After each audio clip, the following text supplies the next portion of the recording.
ડાંગ જિલ્લાના સાપુતારા માલેગાંવ ઘાટ માર્ગમાં ખાનગી લક્ઝરી બસને નડેલા અકસ્માત ઘાયલ થયેલા મુસાફરોને પ્રત્યે ડાંગ જિલ્લા વહીવટીતંત્રને સંવેદનશીલ અભિગમ કલેક્ટર શ્રી મહેશ પટેલે સૌ સામગાહા CHC ખાતે ઘસી થયેલા ઇજાગ્રસ્ત મુસાફરોને જાત મુલાકાત લીધી।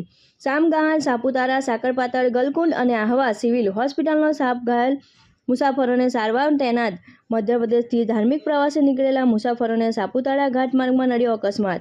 આહવા તારીખ 2 ગિરિમથક સાપુતારાની તળેટીમાં આવેલા માલેગાંવ ઘાટ માર્ગમાં નાસિકના ત્રંબકેશ્વરથી દ્વારકા ખાતે ધાર્મિક પ્રવાસે જઈ રહેલી એક ખાનગી લક્ઝરી બસને નડેલા અકસ્માતમાં ઘાયલ થયેલા મુસાફરો પ્રત્યે ડાંગ જિલ્લા વહીવટીતંત્રએ સંવેદનશીલ અભિગમ અપનાવી ત્વરિત કાર્યવાહી હાથ ધરી હતી।